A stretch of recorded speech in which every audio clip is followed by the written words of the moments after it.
96%ok 96%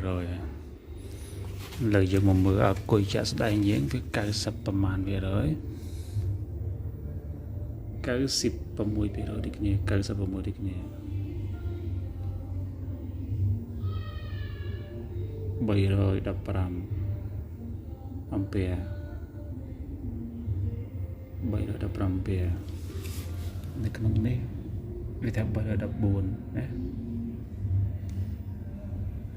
វាដល់315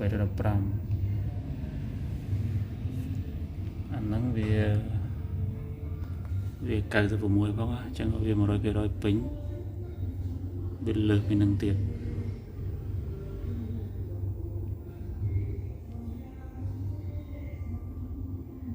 ខ្ញុំអត់បង្ហាញ brand អគុយទេចង់ដឹងអាចឆាតសួរបាន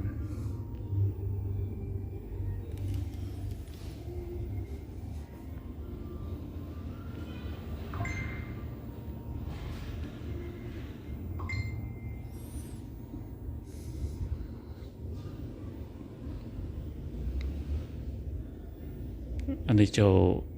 ក្បាល4ឆ្នាំហើយប្រើ5គីឡូនេះ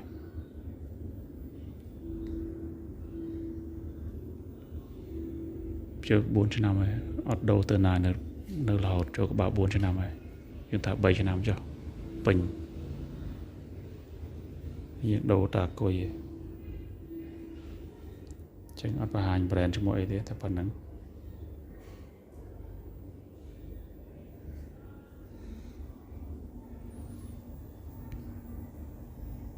ព្រឹកដល់ល្ងាច24ម៉ោងយើងប្រើសូឡារបស់យើង